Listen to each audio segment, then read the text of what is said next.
This is From Now On. I'm Lisa Phillips.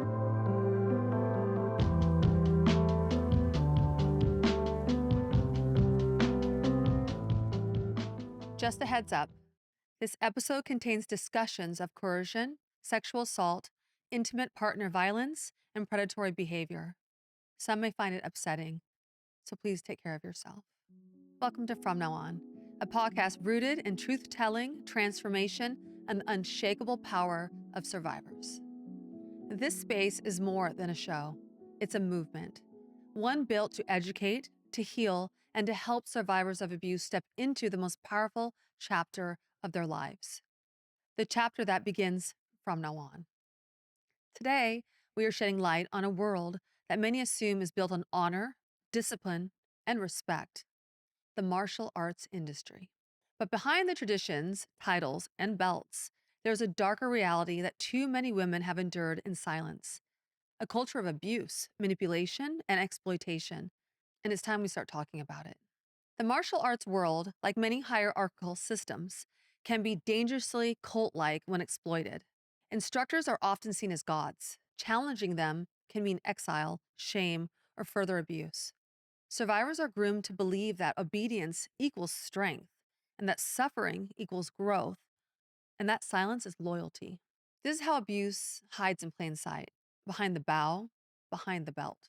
Research shows that abusers often seek out positions of power and trust, and martial arts schools offer both.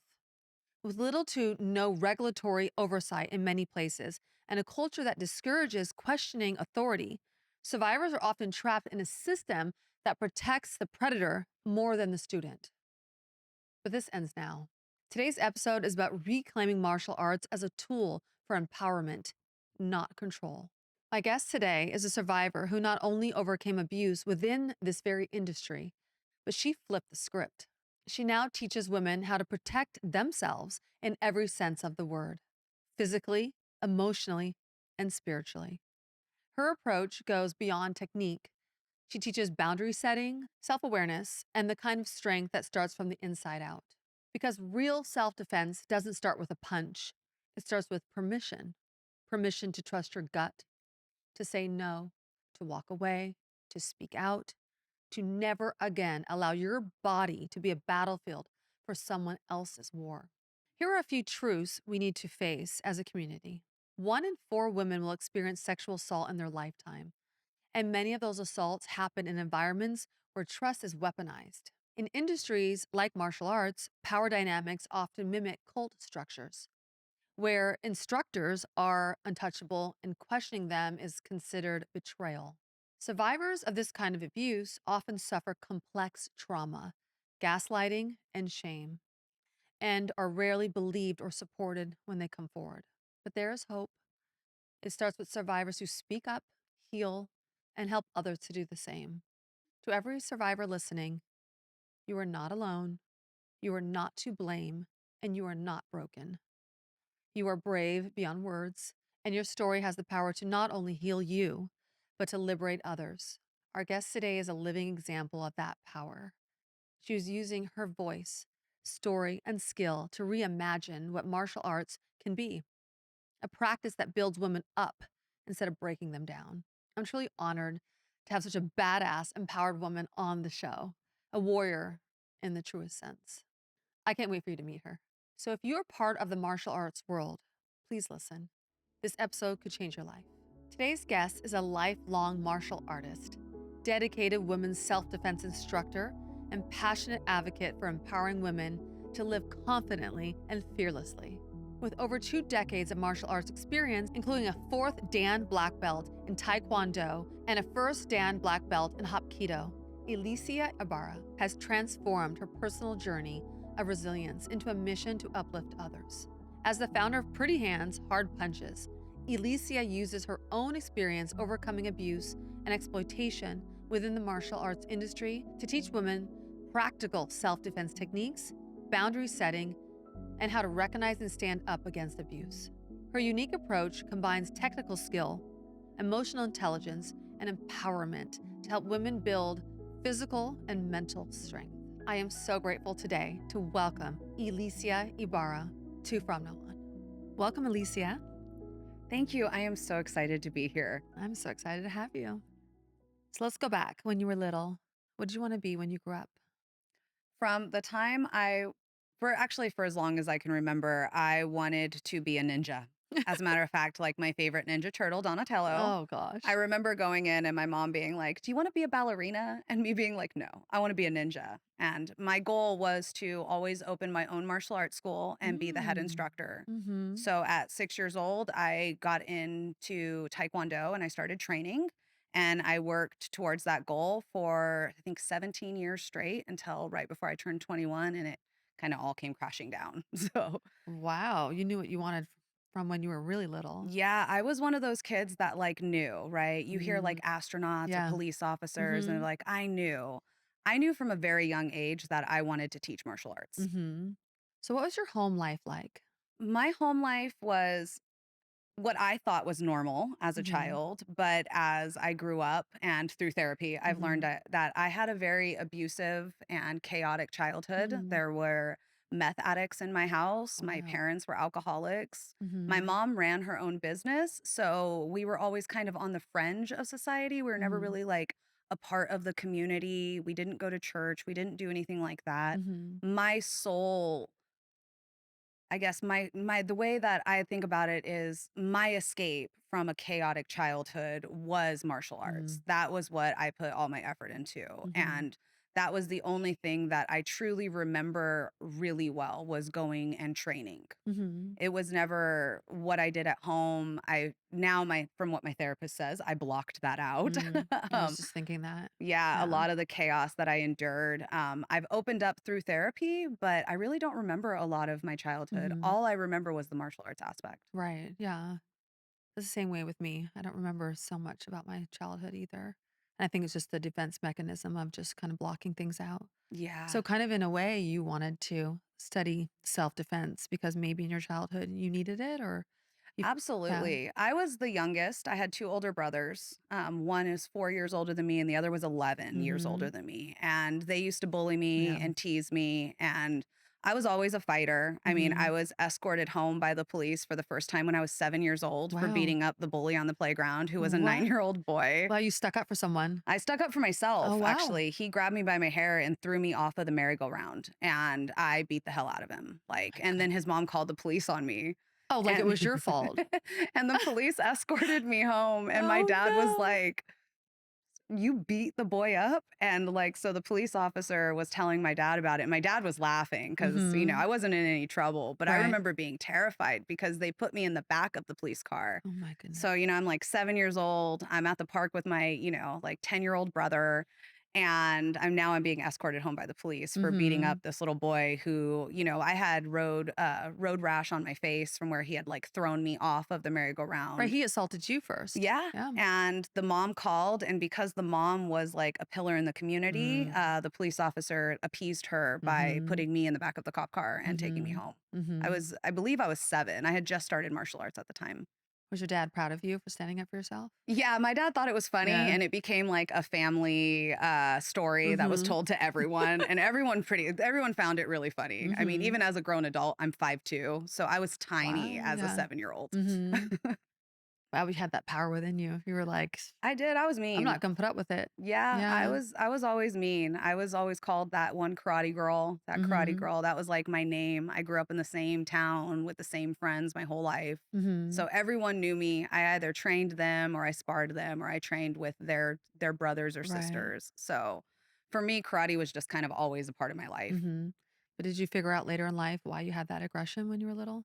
Yeah, I had the aggression because I had what I would call a psychotic brother who started doing meth at 11, At and he was 11? 11. Yeah. He was sexually and physically abusive to me. And so he sexually assaulted me one time. And then after that, he never did it again because I stood up for myself and I Mm. grabbed him and I yanked his private areas. And I told him if he ever touched me again, I would cut it off. Oh my god. And I was 7 at that age. 7, yeah. So I took training in martial arts very seriously. I was like, this is what I want to do, and nobody's ever going to touch me in a way I don't want to be touched ever Good. again. Mhm. And I would say that was probably the beginning of my self-defense journey. Oh, for sure. Wow. It's just I'm just shocked that you had that type of power within you so young, so early just to stand up for yourself. Absolutely. I mean, so I really only ever watched martial arts shows. My dad Mm. was also a martial artist when he was young, so I was really into Bruce I was Lee. gonna I say was Bruce really Lee. into like Three Mhm. Ninjas. I watched all of the Texas Rangers with Chuck Norris, and Donatello and the Ninja Turtles was my favorite. Like I used to run around with a long stick trying to hit people.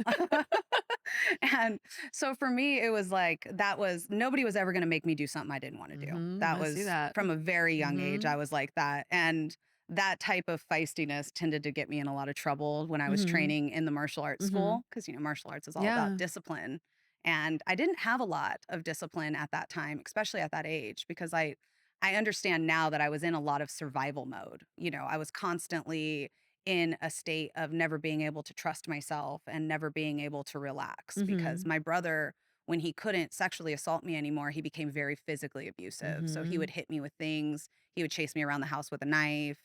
He would break into my room in the middle of the night and hide under my bed and reach up and try to pull me down just to like scare me. Wow. So I was constantly in a fight or flight type Mhm. of situation throughout my whole adolescence and childhood. Mhm. I'm just curious for, like, our listeners at home to teach young women. I mean, 7's young, but, like, young women, I would say 7 to teenagers, to stand up for yourself in that way with older siblings or cousins or someone trying to touch you inappropriately. Is that how you would recommend today for someone to do?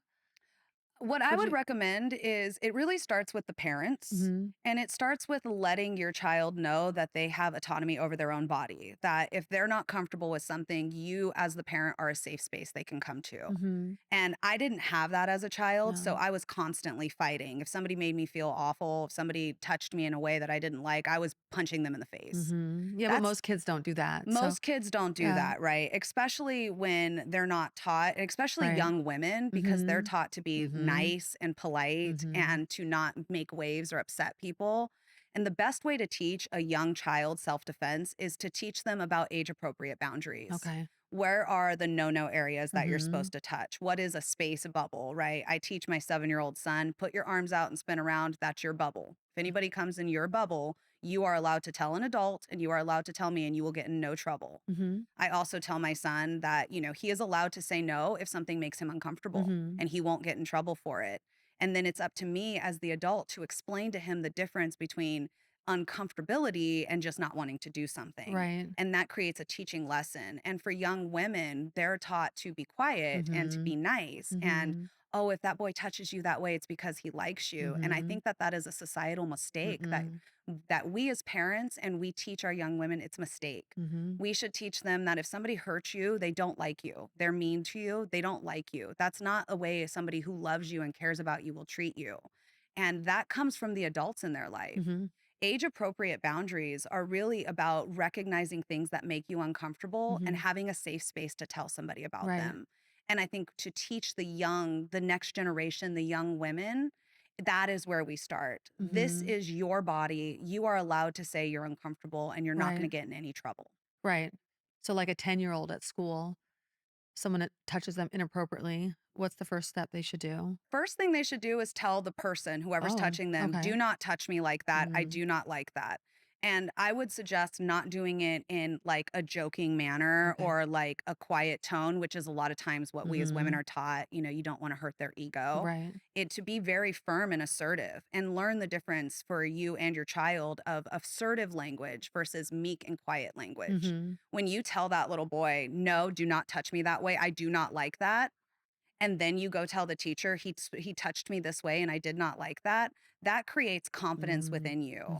And Mhm. having the backing of your parents, where your parents then go to the teacher and says, I don't want that boy touching my daughter in that way at all. Mhm. Now you have a safety zone as a young woman, as a 10-year-old, that you can go to. Right. And a lot of times, especially in the time I grew up in the 90s, there was no safety zone. It was like, oh, he's just playing. Oh, he's just joking. But as adults, we can't make excuses for abusive behavior in any manner. We Mhm. need to teach the next generation and young men and Mhm. women that boundaries are a thing, that boundaries are acceptable and Mhm. that no matter if you're a boy or a girl, you have the right to be uncomfortable. Oh, absolutely. Because right now in California, they're teaching sex ed to 8 and 9-year-olds, Yeah. and I don't understand because 'cause I've read the curriculum for my child when he was, that age, and I didn't understand why they weren't teaching that to kids. That if someone did touch you inappropriately, for you to stand up for yourself, say something to the child, say something to the teacher, to your parent. I haven't read the sex ed curriculum. My son's only 7, but I remember learning in like 4th or 5th grade, like the reproductive system. And, Yeah, of it was course. kind of Yeah. just a joke. Yeah, and kids are laughing about Yeah, yeah. they're like, "Penis, ha Yes. ha ha," right? Right. But there It's was still like never that. yeah, I would imagine, but there was never like a boundary No. or Mm-mm. consent or what even consent means Mhm. in an age appropriate manner. And I use hugging as a perfect age appropriate example for consent.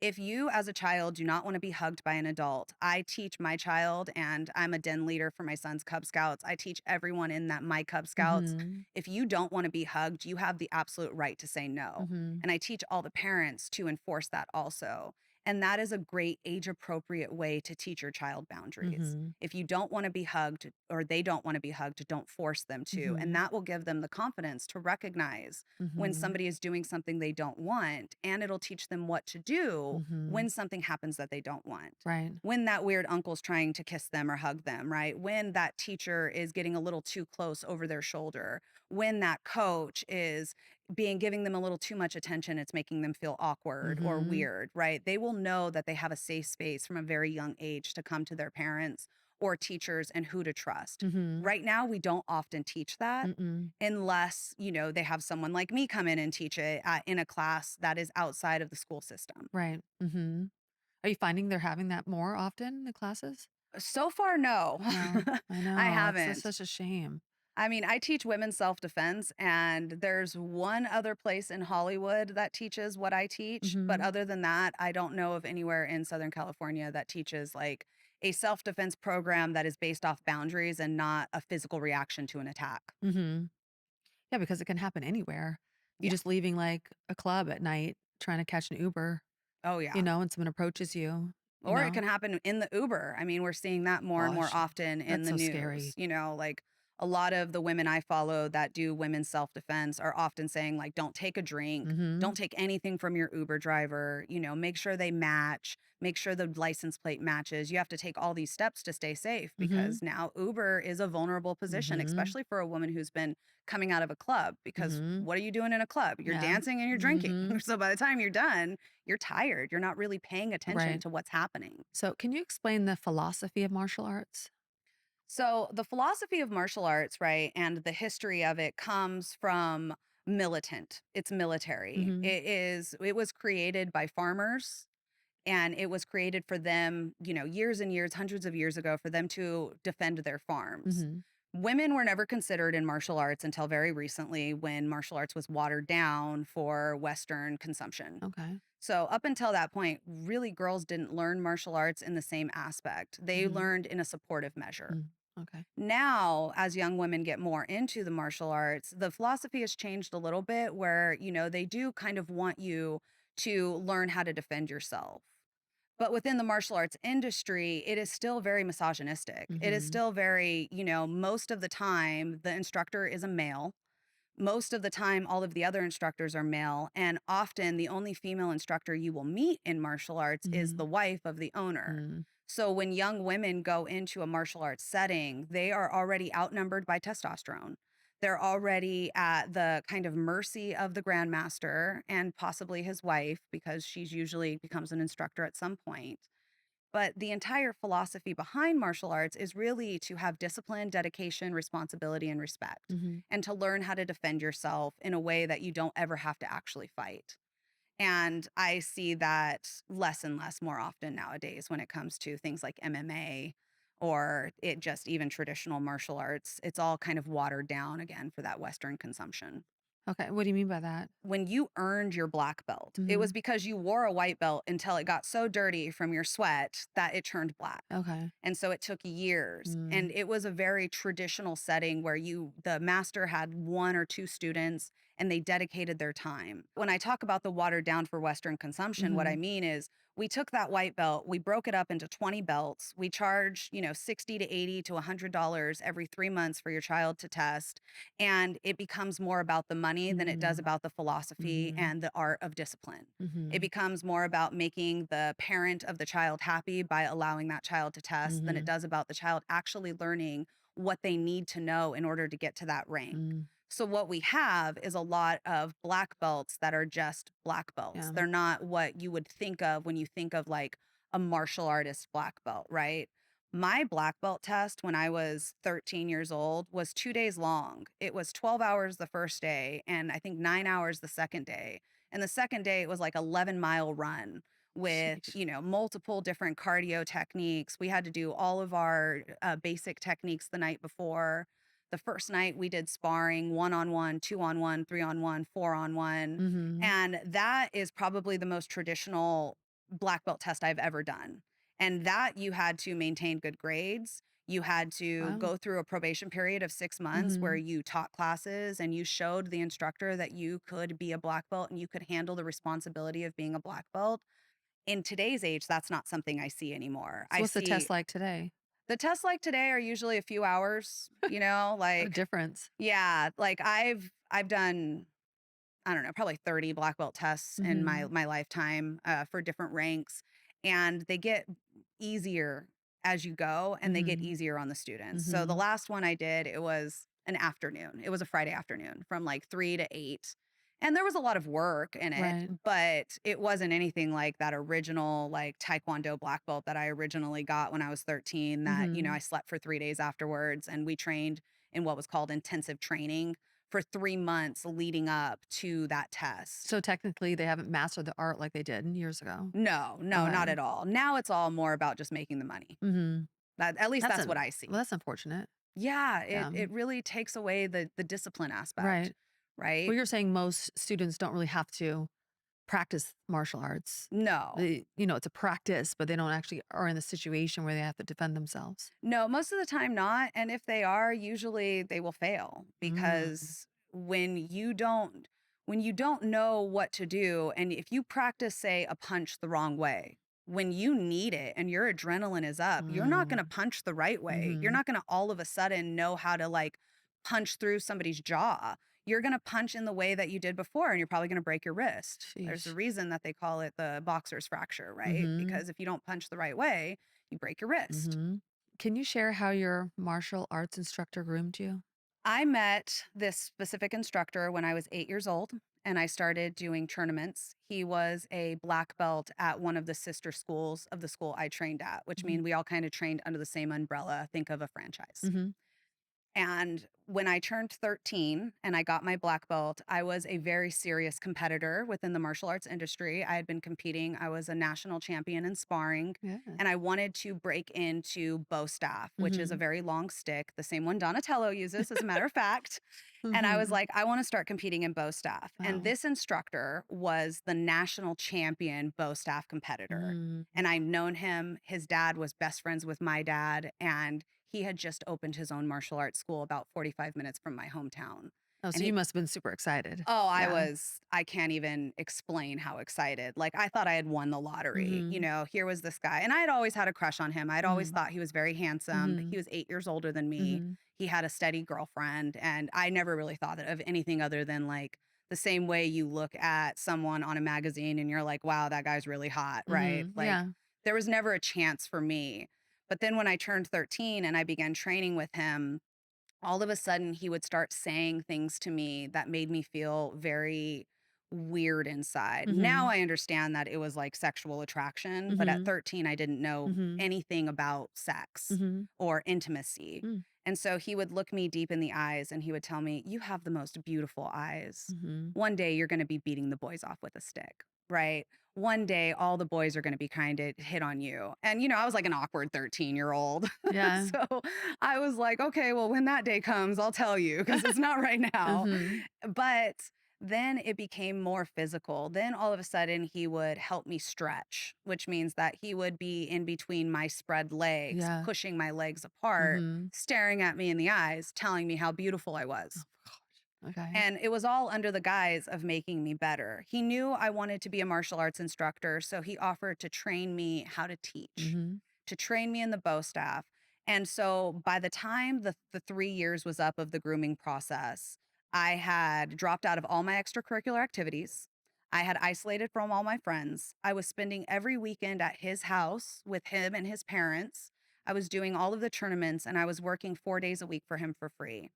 And he slowly and steadily built that up Mhm. by making me feel like I was special, Mhm. by spending extra time with me, taking me to the movies, Mhm. taking me out to dinner. And the whole time he had a girlfriend who Mhm. turned into his fiance. Mhm.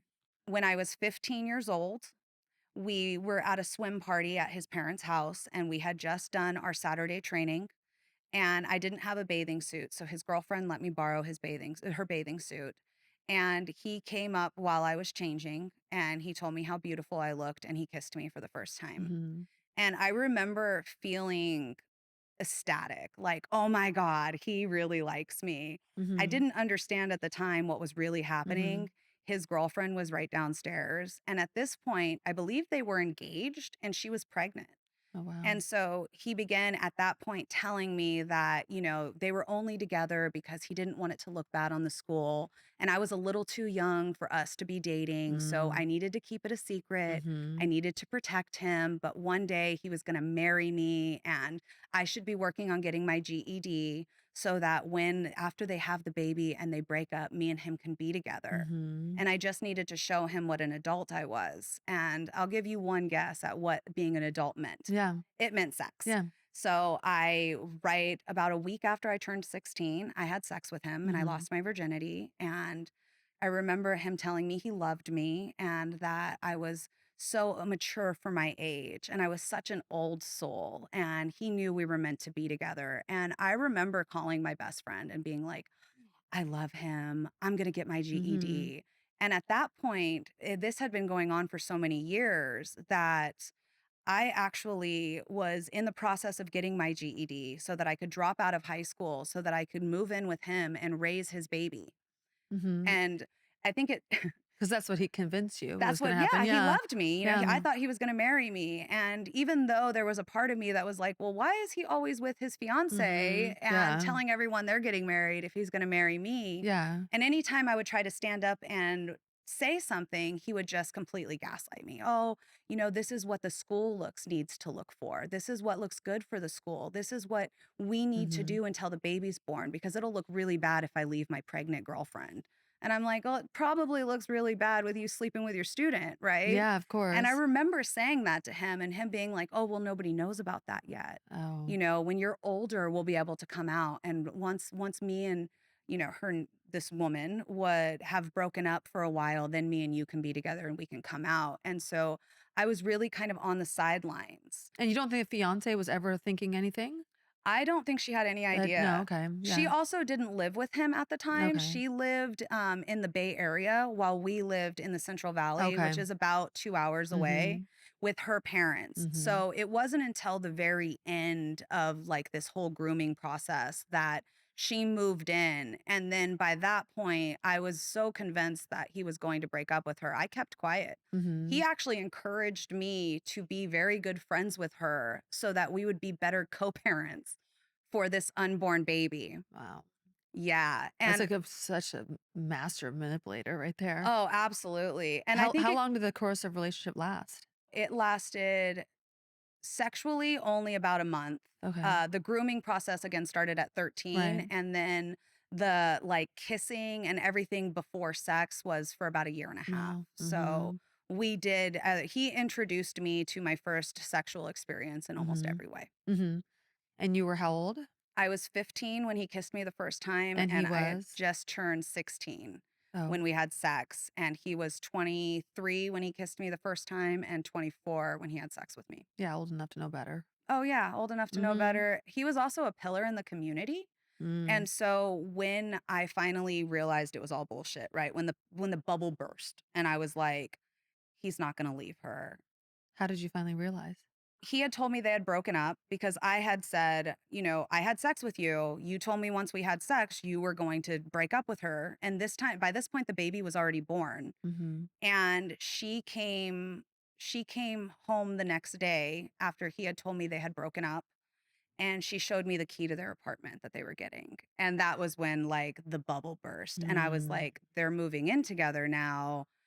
It was all a lie. Mm. And I remember telling him, you lied to me. Like this was all bullshit. You Mhm. lied. And he told me, no one's ever going to believe you. And if you tell anyone, it's going to ruin your reputation. You tempted me, you seduced me, you're just a slut and a homewrecker. And I remember feeling like I was slapped. Like I stood there and I stared at him like, Mhm. I'm a homewrecker. Like, Mhm. you're not the homewrecker. Mhm. And then he told me that they were going to his great grandpa's birthday party and that he would talk to me when they got back and not to say anything to his now fiance, and they were getting married, and that he had to do what was best for his family and I needed to stop trying to ruin it. And because I had so much respect for him, I believed him Mhm. Oh, 100%. I was yeah. like, oh my God, I'm this horrible person. Mhm. I can't believe I did this. I can't Mhm. believe I tried to ruin his family, because that is what I was taught. I mean, Yeah. this man had been in my life for 8 years at Yeah. that point. I Mhm. was completely Mhm. flabbergasted. And I was also doing really bad in school. My home life was awful. And so Yeah. when I went home, my dad looked at me and he's like, what's wrong? And I was like, I didn't want to tell him because I thought he would be disappointed. And so I told him I quit martial arts. I'm done. I'm never going back. And he was like, we've already paid for all these tournaments. You have to go. You have to go compete at this Mhm. national tournament in Tahoe in October. And this Mhm. all happened in like September. And I was like, I'm not going. And we fought and he grounded me. And I stayed in my room for about a month before I finally was like, fine, I'll go compete in this tournament. And by that point, the instructor had already kind of laid the groundwork for me to be blamed if I were to come forward. Mhm. And so Oh, I he went to, started planting seeds with people. Yeah. yeah, like saying that I was Mhm. just, from what I had heard, and this is all what I had heard from other students, they told everyone that I was a kid with a crush Mhm. and that I took it too far and he turned me down, and so I left in a tantrum, Mhm. is what I was told. So I went to the tournament in October, and I competed under his name because I was still technically at his school. Mhm. And his older brother, who was 34, he knew what had happened. His brother had Mhm. told him. And Mhm. so he told me, Ely, come with me. I'll help you. I know that we'll talk about it. You're fine. And I trusted him. So I went Mhm. up to his hotel room and then he sexually assaulted me. And then he told me that I was just a What? home wrecking whore. So I better not tell anybody. Yeah. That is awful. Yeah. And so I remember just walking out of the room feeling less than nothing, Mhm. just dirty and gross, and thinking like, I'm never going to go back to martial arts again. Mm. I did go back. Well, because it's your love. It's what you've Yeah. always wanted to do. And I didn't know that it was a systemic issue. Yes. I didn't know that it was industry wide at the time. I was very young. I was only 16 years old. And so I went back to high school, Wait a graduated high second. You were school. only 16 years old when the brother assaulted you? Uh-huh. This all happened in a matter of about 3 months between from the time I had sex with my instructor. We had sex one more time, and then I walked away because I realized, the Yeah. bubble had Mhm. burst, and then in October, about 2 months later, was when his brother assaulted me. Yeah, so he was manipulating you too Oh, by yeah. telling you, "Oh, I understand what you're going through," and Yeah, like, "I can't yeah. believe my brother Yeah. did that. I'm so sorry." And, he was married, and I got along with his wife really Oh well, my and gosh. so yeah, he had and they one of the things that they told me was that I was like family all throughout that time. "You're like family. You're like family." And Mm. so, also, their dad was my tournament coach. So, like, every aspect of my life was involved with this family of, Mhm. just awful people. Yeah, and the women don't even know what's going on, the wives. I think that they I don't think knew they to know. an extent, but they Really? didn't really know it was sexual. I Yeah. think they all just blamed me. Yeah, sure. Like, Yeah, "Oh, but it's completely different once it's sexual. yeah, You're a minor, and yep." the brother was in his 30s, Yeah, and he was 35, 34, 35, 35.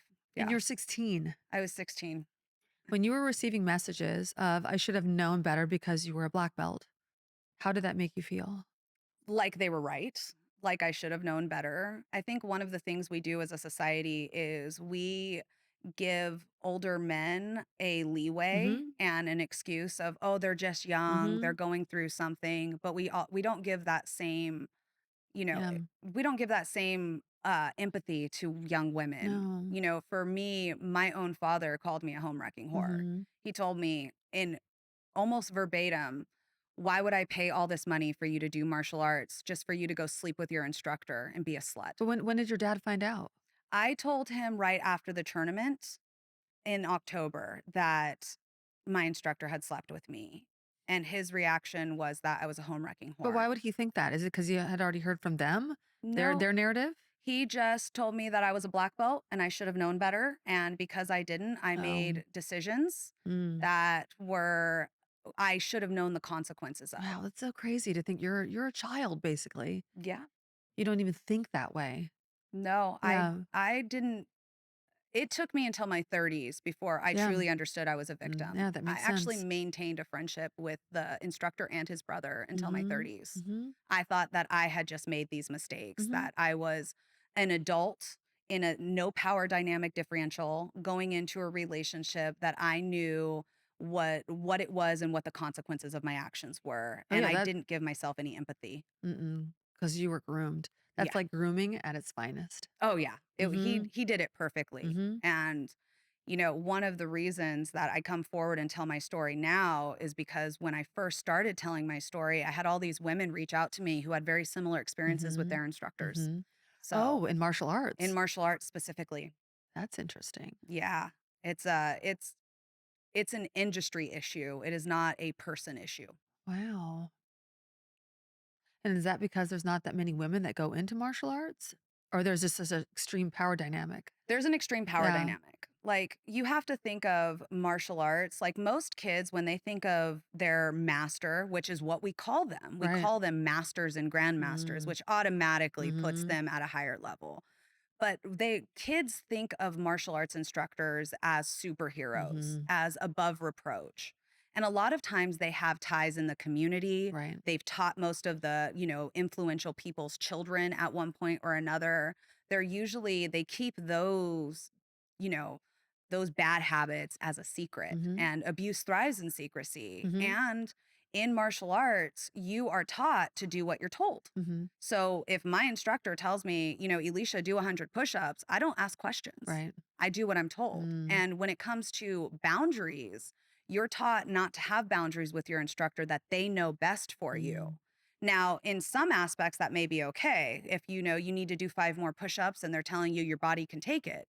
When it comes to somebody with abusive or nefarious, means, Mhm. that becomes a whole different story. Mhm. Now, my uncomfortability is I'm being told I'm not uncomfortable in favor of doing what my instructor tells me to do. Mhm. And I think that that's one of the reasons the abuse is so widespread within the industry. Wow, when you explain it like that, that makes a lot of sense. Yeah, you're taught to that this person knows best, that Mhm. they've trained for so long that they Mhm. have the discipline, the dedication, the Mhm. responsibility.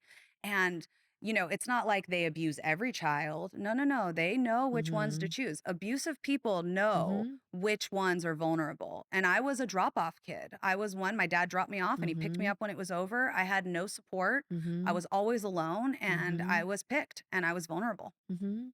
I'm just thinking about the role parents need to play with the drop-off kids. Yeah. They're always the ones that are the most vulnerable in all different types of sports that I've heard from Yeah. survivors. Oh, yeah. Yeah, the parents aren't just because my kids are in sports, and I know the ones that drop off or they're on the phone the whole time, not paying attention, and the ones that are right there, watching everything and making sure your child is safe. One of the things that your listeners can do, I read this book called Duck, Duck, Groom, and it's all about grooming patterns and how, these adults groom these children. And one of the things that adults can do is implement the rule in their house that adults do not keep secrets with children. That alone will Mm. help your Mhm. child not be victimized, Mhm. because if it is well known within your family that adults don't keep secrets, that grandma doesn't take your child to go get ice cream and keep it a secret from mommy, right? Right. because those innocent Mm, secrets can turn nefarious in the wrong hands. right. Yeah, because most of the time they're saying, keep Y- this a secret. It's yeah. just between you and I. And abuse thrives in secrecy. Mm-hmm. So if you eliminate the ability for an adult to keep a secret with your child, and your child knows 100% that they can come to you and they can say, hey, so and so told me to keep this a secret and they're not going to be in trouble. Right. That is like, I reward my son. Like, I'm like, oh, grandma told you to keep that a secret. Okay, Right. let's go. And he now will tell like his grandparents, like, oh, adults don't keep secrets with children. And that is one of the ways, because a lot of times when an abuser recognizes a vulnerability in the child they're pointing out or they're picking, that's the first thing they do is they do small little Mm-hmm. innocent secrets. Here's a Mm-hmm. candy, Yeah. here's a movie pass. Yes, but it can get as bad as, don't tell your parent because I'll kill them. Yeah. That it usually doesn't start that way though. No, no, no. It'll Usually build up it's to that. yeah, Yeah. like when somebody's pushing your boundaries in any way, they don't normally start with like pushing full. They Mm-hmm. start by putting fillers out to see when you're going to Mm-hmm. tell them to stop. And Mm-hmm. with children, children are taught to do what they're told by Mm-hmm. adults. So they usually won't tell the abuser to stop. They'll just feel uncomfortable. Yeah, because they also don't know they're being abused in that Yeah, moment. they have Yeah. no Mm-hmm. idea. They can't comprehend what's Mm-mm. happening. They can't differentiate between grandma taking them for ice cream as an No. innocent gesture Right. and, this adult touching them Mm-hmm. inappropriately as a not so innocent gesture. Mm-hmm. Mm-hmm. It's very true. So after you were blackballed from your area's martial arts, what did you do? Did you quit after that? Yes and no. Okay. So I took a break my senior year of high school and I moved out of my parents' house because it was very toxic. I worked 3 jobs all through my senior year. I worked at a pizza place. I did private lessons for some of my former students that were in competitions. And then I delivered newspapers every morning My at like goodness. 4 in the morning to Mm-hmm. live on my own. Mm-hmm. And then 2 weeks after I graduated high school, I got a job offer to teach professional martial arts in Southern Oh, California down great. here. And I thought that I had won the lottery again. Mm-hmm. I was like, here, I finally have this opportunity. Mm-hmm. So I came down to train and I was immediately introduced and hooked up with the boss's son.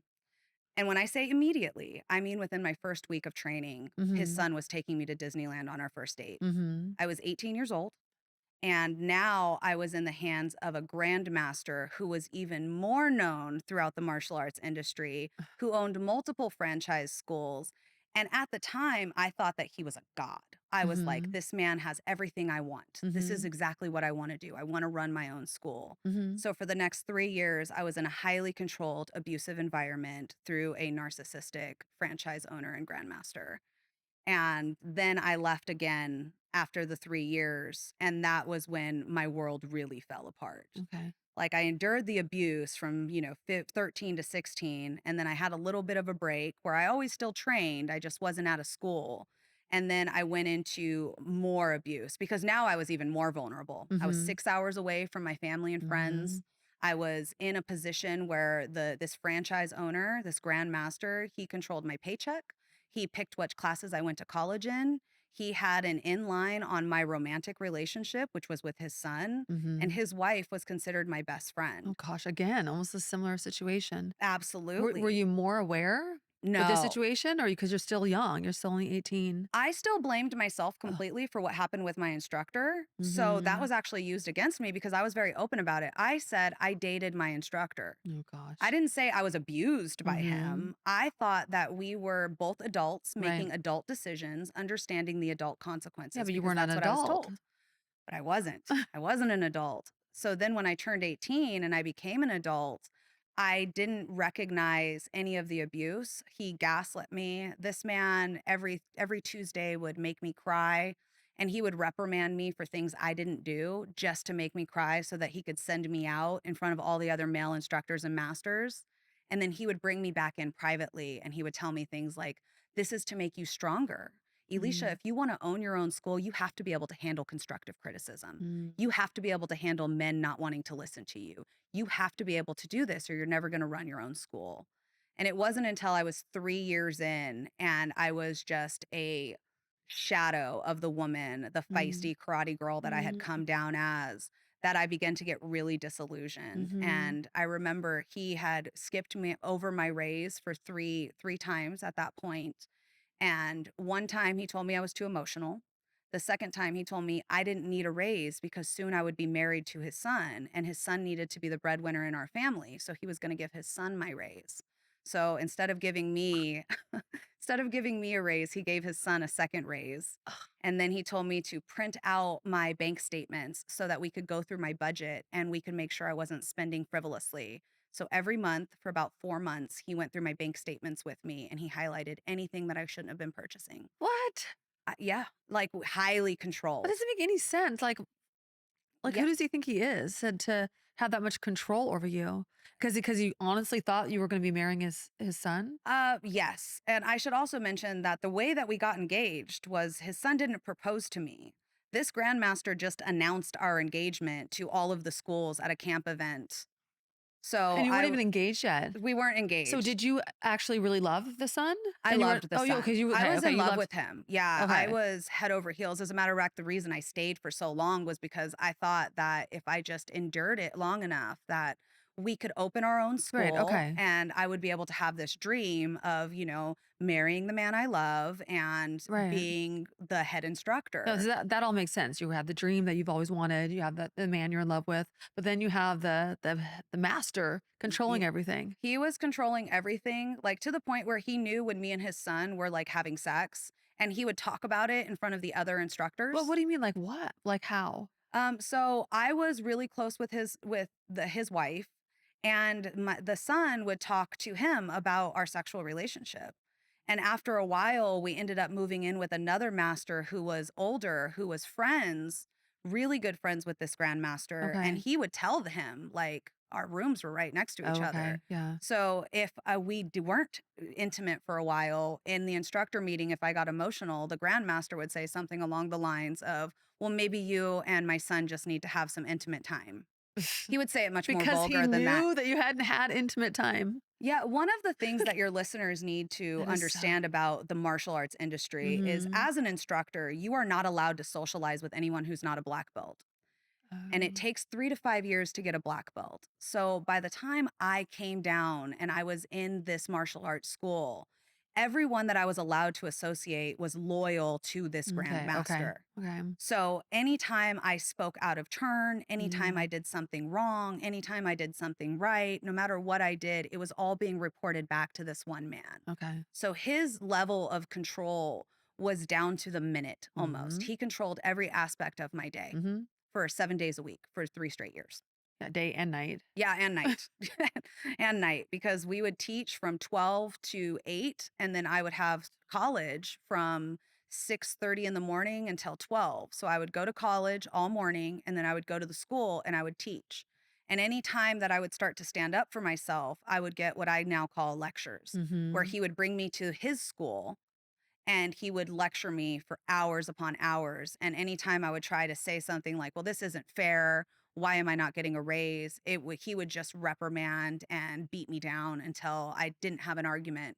What I understand now is called word salad, right? Mm, He would just kind of mhm. circle the Yeah, doesn't subject. make any sense, crazy making. Yeah. But I was so emotional and I was on so little sleep for so long that I just wanted it to be over. I would just agree with him. So this martial arts community just sounds like a cult. That's what my therapist says. She's It like, just you are in sounds a cult. this is a cult. Yeah. So are all these martial art communities throughout the US similar? I'm not sure. I'm not Okay. sure. The ones that I've had experience with, I have only out of the maybe 7 or 8 masters and grandmasters I've worked with, I've only had one that was just a legit amazing man that didn't ever try to take advantage of me in any Wow, way. just one. Just one. Okay. Just one. And he actually is the one who helped me develop my curriculum for my business. Good, good. Thank you for this man. Yes, You know, there are good men out there. there Yeah. are, but the abuse, it thrives in secrecy. Like none of the instructors I worked with, aside from the reprimandation of like when I was in front of them, they all had a bad attitude towards me Right. because he was put that way. And Mhm. I'll give you a really good example that I talk about often. There was a time where one of the masters that I was working under had decided that I wasn't doing a good enough job during the day. And so he had spoken to this grandmaster. And so I was reprimanded, ripped a whole new one at the instructor meeting until I cried when I was sent away and then I was brought back. And I was told by the grandmaster's wife, who was supposed to be my best friend, get a journal and write down everything you're doing so that you can show this master that you're doing the work you're supposed to be doing. So I got a Mhm. journal. Right. For a week, I wrote down everything. So the next meeting, I was told to hand that journal over to the grandmaster where he read everything that I said, and then he reprimanded me for trying to make the master look bad. So there was no winning.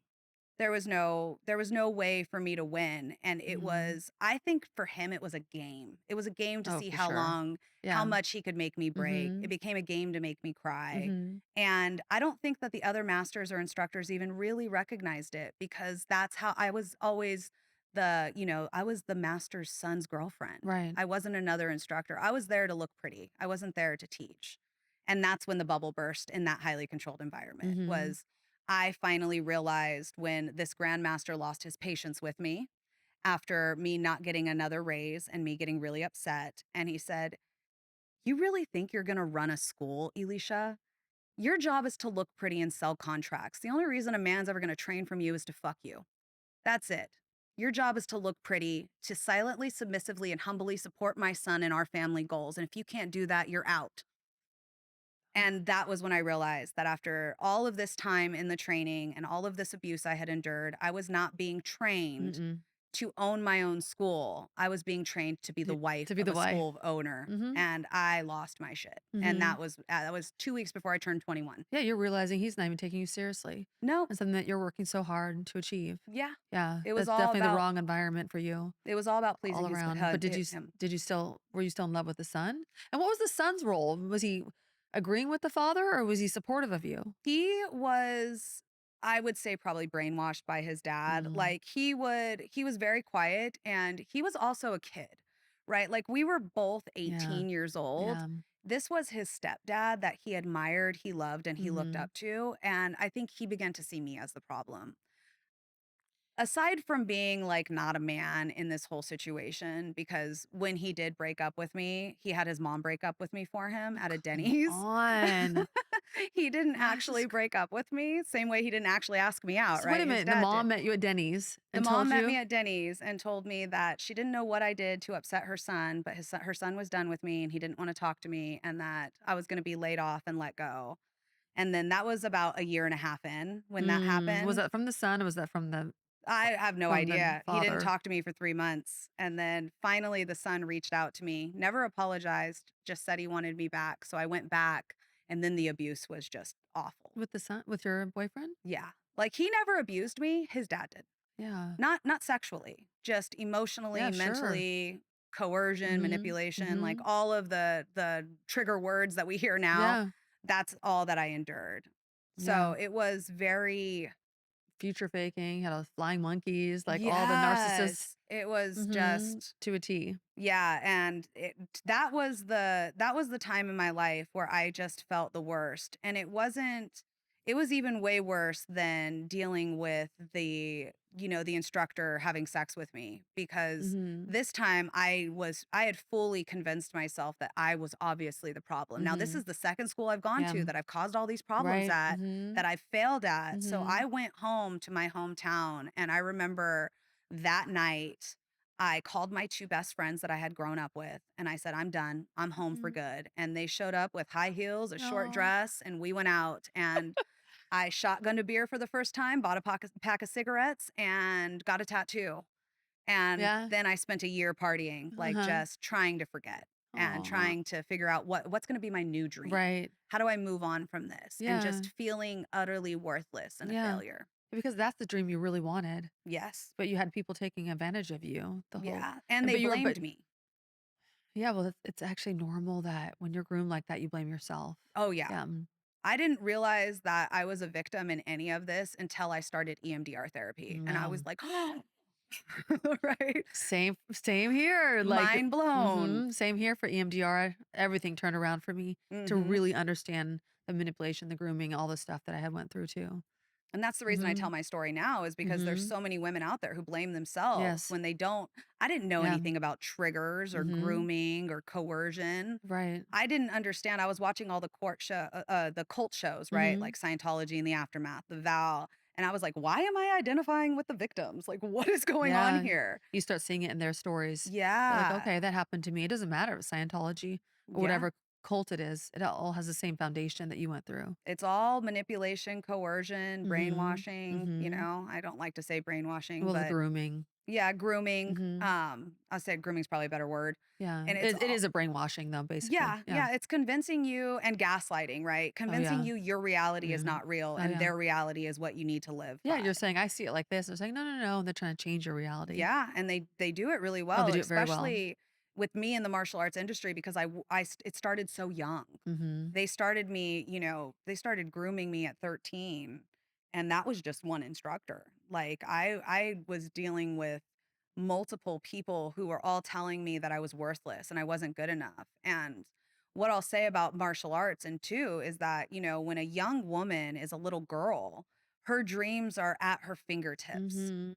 It didn't change for me until I hit puberty. Mhm. The moment I hit puberty, it was like, no boy's gonna wanna date you if you can beat them up. No boy's gonna wanna date a girl that's a martial artist. You don't look ladylike. You're not acting feminine. Mhm. You're too masculine. You're too assertive.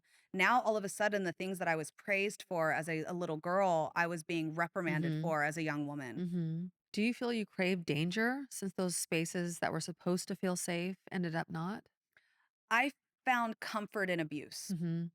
I don't know if it was technically danger, but when I went home when I was 21, I ended up in a very toxic and abusive relationship Mhm. after that Yeah. because that was what was Yeah. comfortable to me. Mhm. This man was telling me one minute I was beautiful and I was gorgeous and I was best thing in the world, and the next Mhm. minute he was telling me I was worthless and I Mhm. was useless.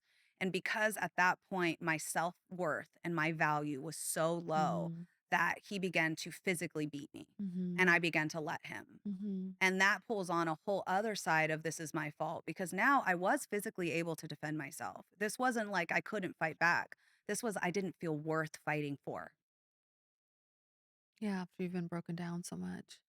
Yeah. I mean, Mhm. I became like the perfect victim. Right. Mhm. That's what happens. Yeah, until we end the cycle. Yeah. We're getting to. So what happened that caused you to have to fight for your life?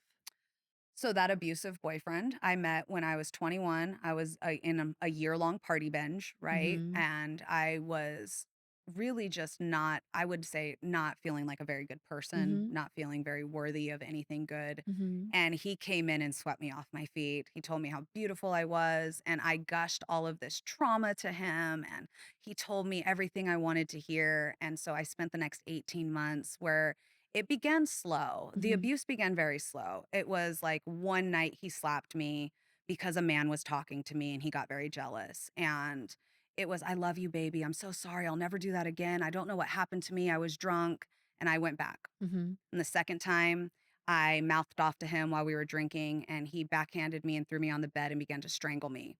And the only Jeez. reason I survived that night was because his friend heard me screaming and pushed him off of me. And that night, I ran home to my childhood home. It was 2.5 miles from my apartment with him.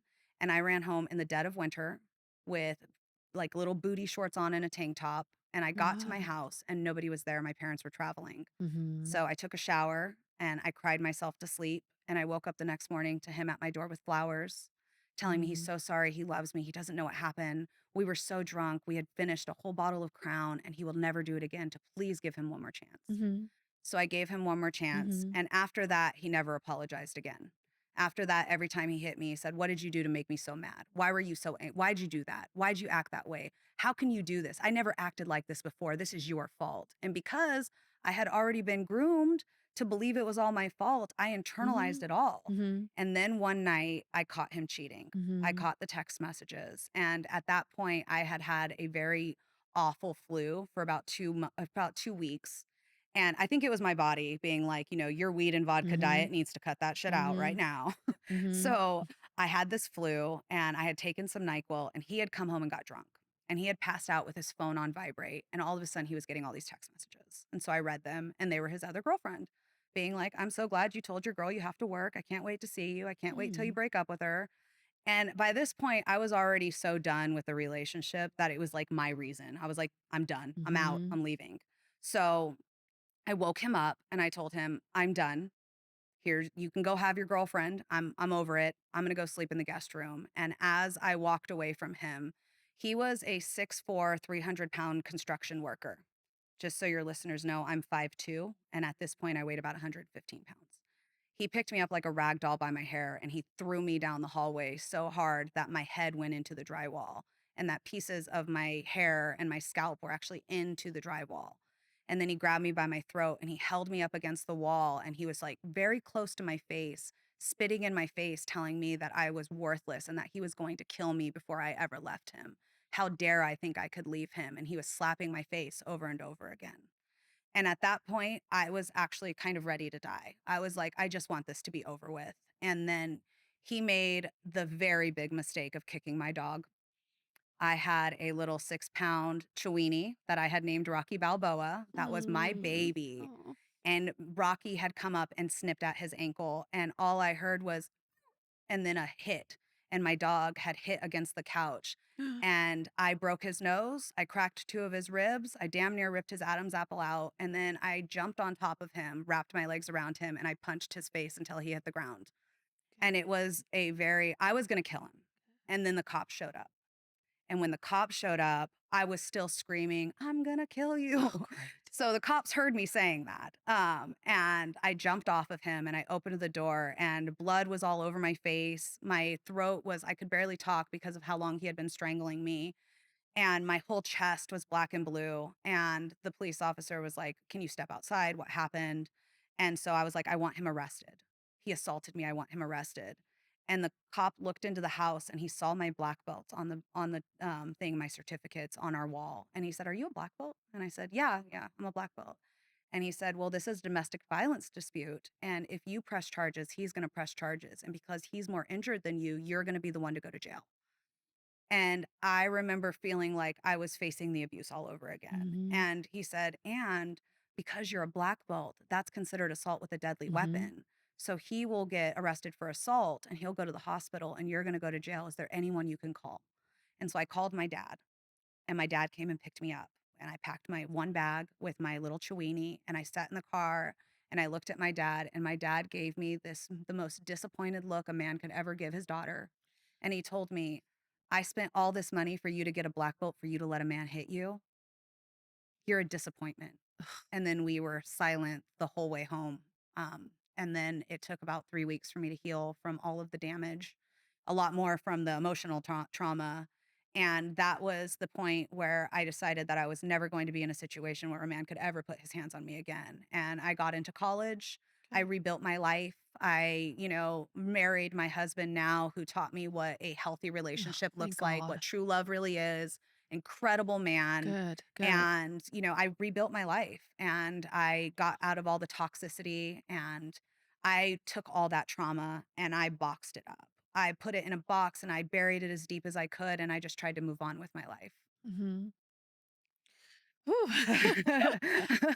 Oh, I'm so proud of you for standing up for yourself, but it makes me so angry. Like you're the one you're the one who's about to die. Yeah. You're standing up for yourself, and then you're the one who could go to jail.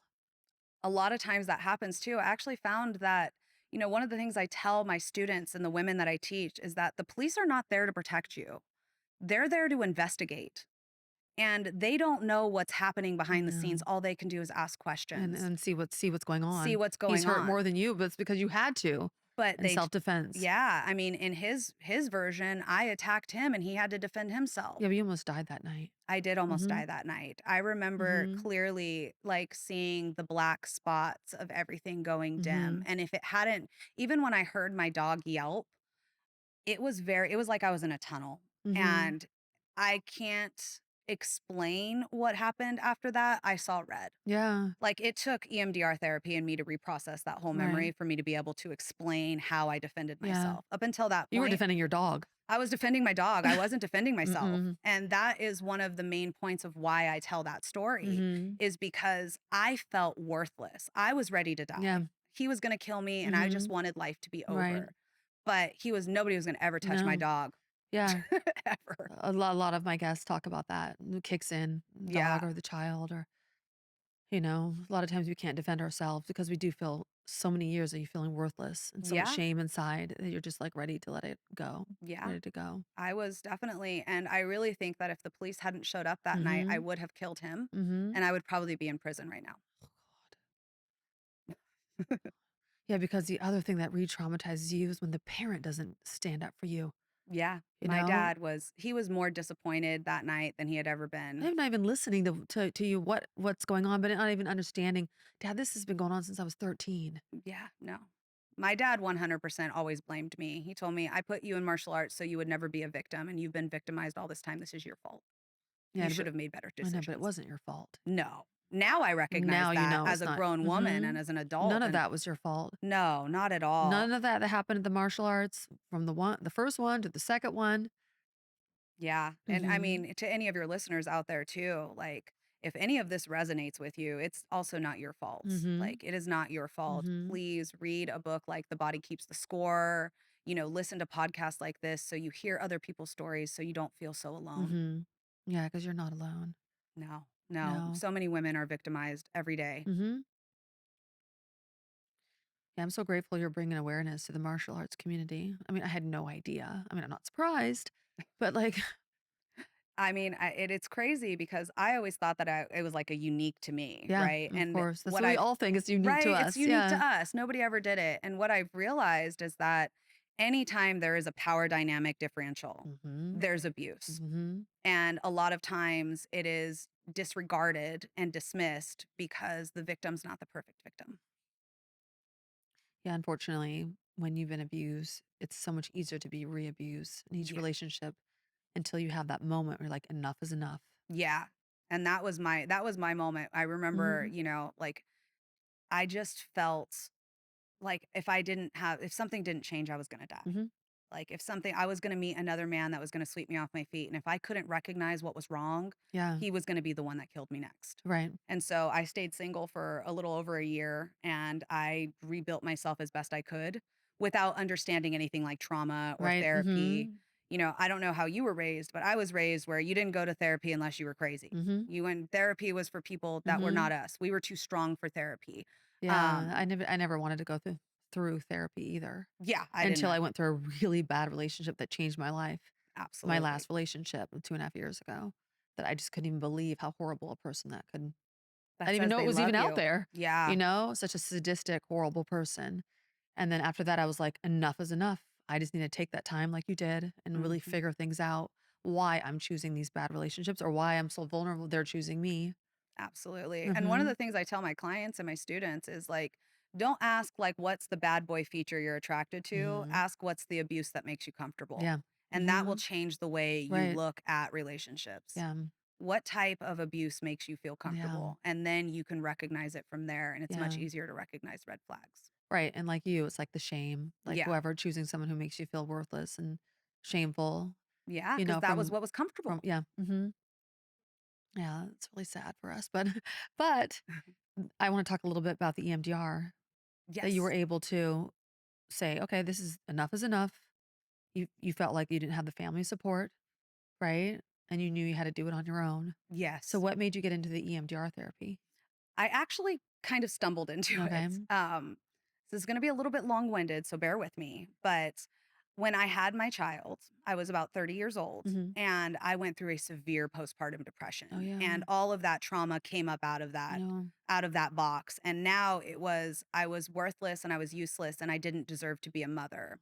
And the Gosh. way that translated for me was that my baby was going to die and it was going to be my fault because I Hmm. was such an awful person and I made such bad decisions that I was never going to be able to be a successful mom. Hmm. And I was going to be punished for being so worthless and so useless.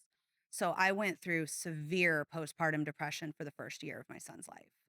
And then as I came out, my hormone levels balanced. I got into a different type of therapy. It was just a talk therapy.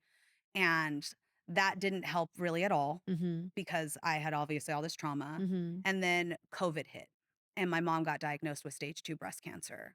And now it was like I was being hit in this ocean of misery, wave after wave of just uselessness, Hmm. worthlessness. And Hmm. I'm at home with this 2-year-old and I'm being triggered by my 2-year-old and what is triggered. And so my husband set me down and he said, "Honey, I think you need to go see a therapist." And I Hmm. was like, "No." And at this point, me and him were arguing. We were Hmm. on the verge of separating. He was like, "I'm not your punching bag." I was like, "You will treat me right. I have boundaries." I Yeah. didn't know really what boundaries Right. were. Hmm. And he said, "I'll tell you what, if you go to therapy for yourself We'll pay whatever we need to. And we're still having these problems. I will go to marriage therapy with you. We'll go to Okay. marriage counseling. And I Okay. said, okay. So I found another therapist that I didn't like again. And I was like, you know what? I'm going to try to do this on my own. So that was when I started watching all these cult shows Mhm. and I started to identify with the victims and I started feeling in my bones that I needed to help. And I was like, you know what? I can help. I have all of this physical self defense background. Mhm. I can teach women how to get out of Mhm. a wrist hold. I can Yeah. teach them how to hit them in the throat, right? Like, I can do this. Right. So I told my husband, I'm going to start a women's self defense Yeah. program. And Yeah. he's like, okay. And so I started the women's self defense program, not realizing I had any trauma. And then all of a sudden, I was constantly triggered. Mm. And I was like, oh my gosh, what is happening? And then I stumbled upon a trauma informed therapist. And I was like, she has a pretty smile. If I want to talk to someone every week, I'm going to talk to someone that looks Mhm. pretty, right? Mhm. So I I messaged her and she took my insurance and I had my first meeting with her and I was like, my life is about ready to change. Mhm. And I have been in EMDR for 2.5 years now, and I'm Ah. still processing all Uh-huh. of the trauma that happened. And now I'm able to come on shows like this and tell my story without being completely triggered and going Mhm. home and crying in a ball in the Mm. shower. Mhm. And I'm able to use my pain and turn it into a purpose to help other women not be victimized, hopefully in the same way as I was. Yeah.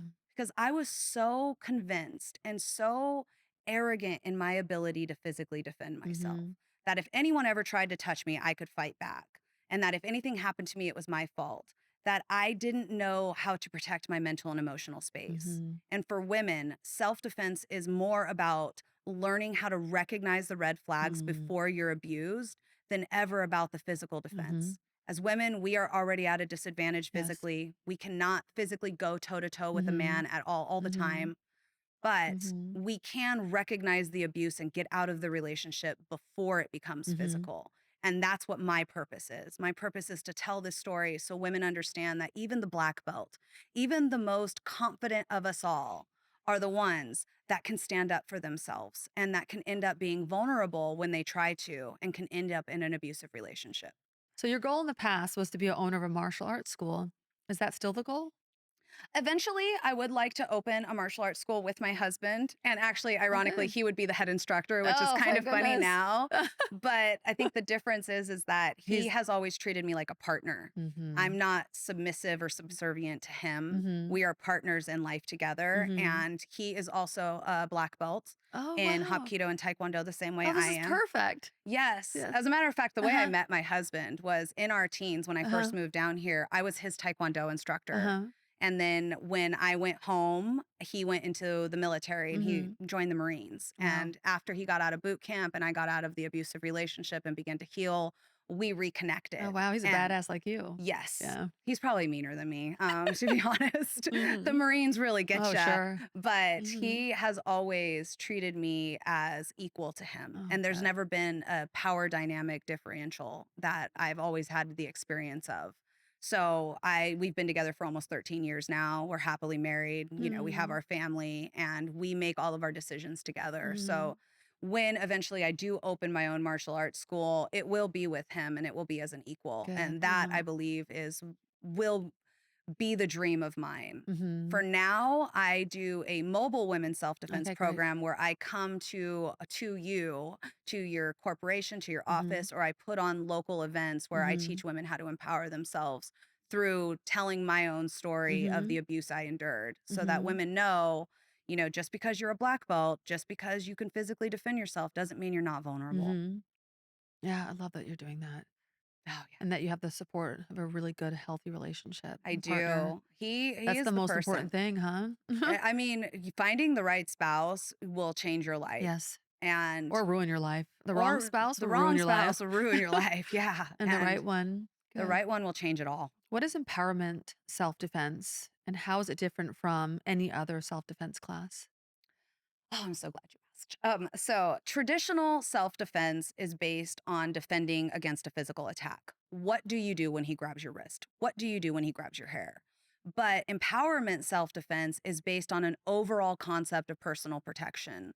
How do you understand things like situational awareness? How do you use your language, tone, and posture to stop assault before it happens? Mhm. How do you find your exits and learn how to escape the dangerous situation before you have to Right. fight? Mhm. And then how do you fight? Right? What do you do? What are simple, easy techniques a woman can use to get out of a dangerous situation? I always thought when I defended myself that I was going to do some super cool spin kick like you see on the movies and I was Yeah. going to like break Mhm. things. No, I defended myself with a very simple palm strike. I used the palm of my hand and I crushed it into his nose as hard as I could and I broke his nose. Sheesh. That was how that was how I saved my life. And that is what women need to learn. They need to learn the very simple techniques. They don't need to go in to Chad the Muscle Man at the MMA studio and let him throw you around, Chad the right? Muscle Man. I use that all the time. It's my favorite. Uh, but that's what a lot of women think. Yeah. They look at things like jujitsu schools, which Mhm. I do believe, in Mhm. all honesty, that if you're going to learn a martial arts, women will learn Brazilian Oh, yeah. jiu-jitsu because jujitsu teaches you what to do on the ground if you're assaulted. Mhm. And what happens when you get assaulted? You're thrown on the ground. Mhm. So now, unlike when I trained in jujitsu, 12 years ago, now they have all women classes. Mhm. So for women Oh, that that's don't feel good. safe sparring or rolling with men, they have women's classes that you can learn at. So if you're a woman and you're looking for martial arts, I suggest Brazilian jiu-jitsu. But also with the empowerment self-defense, it is geared towards women. Like I Mhm. said earlier, a traditional martial arts was made for men. It was made Mhm. for men, by Mhm. men. Women were not considered, women were not thought of. And even as it grew into like consumable for Western society, women were really still not considered. Women Mm-mm. are often not the instructors. So you're going into a testosterone filled environment. And for Mhm. victims, that can be highly more Mhm. traumatizing. That can be re traumatizing in its own. So, empowerment self defense is made by women for women. It was Mhm. created by the National Women's Martial Arts Federation over 50 years ago by women martial artists who understood that there was a spot missing in self defense for women specifically. Mm. What has been the most surprising part of doing this type of education and instruction? The most surprising part is that the self defense isn't as physical as I thought. Mm. I actually thought when I was listening to Sarah Edmondson specifically, and I was like, I'm gonna teach this. Like Right. she is amazing. I'm gonna teach women how to defend themselves. I thought that I was gonna go in with the same mentality I had as a martial arts instructor. Mhm. I'm gonna go in, I'm gonna teach them how to hit them in the throat, right? Mhm. I'm gonna teach them how to jab their eyeballs. Like I'm gonna teach them Mhm. how to kick and punch. But once I got into it, I realized that setting boundaries is your best self Yeah. defense. Mhm. Way before Way learning the before. ninja stuff and the Mhm. kicks and the Yeah, punches. so that doesn't happen. So it doesn't happen Mhm. exactly. And the best way to stay safe is not to be there, right? Mhm. And that's easier said than done. But when you set strong boundaries, when you know your worth and your value, and you say, I am not going to be treated this way, Mhm. you become acutely aware when somebody is trying to treat you that Oh, yeah. way. And that changes Mhm. it for you. Mhm. Now you have the confidence to just walk away. You no longer internalize it and try to make excuses for the other person. You Mhm. just simply have the value and the worth of saying, nobody's going to treat me this way. Mhm. You're not going to be in my life. And you Mhm. walk away. And that's how women stay safe. Mhm. We stay safe by setting our own boundaries, knowing our worth and value, and walking away when somebody disrupts that. So we are so lucky to have you in the studio today, Thank you. someone who's deeply educated in the martial arts. So what is the simplest way we can protect ourselves? Aside from setting boundaries, I would say physically, Mhm. the best way is to learn that the palm of your hand, Mhm. right? The actual side of your palm and that palm area is one of the strongest parts of your body. It is almost as Mm. strong as doing a punch. Here. Yep, right there. This L part, as a matter of fact, is what you can use. You can break boards, you Wow. can break faces, you can hit with this and you can learn how. And that is the best way to defend yourself against somebody facing you. And also, what I will say is learning the soft spots of where to hit, right? You don't have to hit perfect with a palm strike.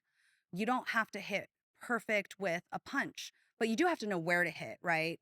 If you want to say gouge the eyeballs, a lot of times we're taught to use our two fingers, like snake eyes. Yeah. But if you spread all of your fingers and you go after the eyeballs with all of your fingers, Mhm. now you have more of a chance to stab them in the eye and to gouge that eyeball. And if he can't see, he can't chase you, Mhm. right? Instead of trying to learn how to, do some super fancy kicks and punches, learn how to grab the Adam's apple and yank it back. If Ooh. he can't breathe, he can't chase you.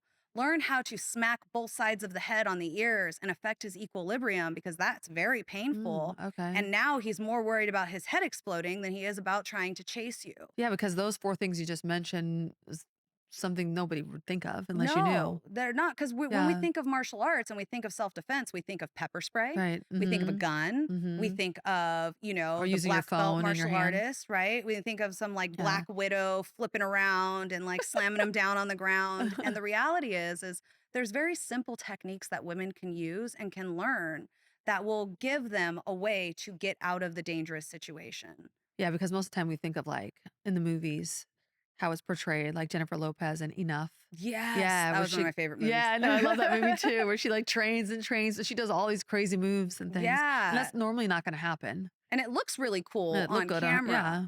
But the reality is that your mind reacts to a dangerous situation in the way that it feels like it's going to survive. Yeah. And the reason that I say learn these basic techniques is because your body will react before your mind does. Mm. So if somebody goes to grab your throat, right, your body is going to react in the way that it was trained to react, muscle memory. Mhm. So if you practice with your spouse or your friends in a safe environment, where and if you're triggered, make sure you have a therapist on hand. Right. But if you practice these things, if it ever comes to a point where you need to use it, you're not going to have to think of, how do I make a palm strike? How Right. do I make a fist? You're just going to throw it out and it's going to Mhm. land and you're going to run away. And Mhm. that's how we need to stay safe, right? We Mhm. can't think about, am I going to be able to find the pepper spray at the bottom of my purse that I haven't seen in 5 years? Because you're not. Yeah, I know. The reality is you're not, I know, I have so right? many friends like, "I have pepper spray," but are you really gonna be able to find your pepper spray when in the moment?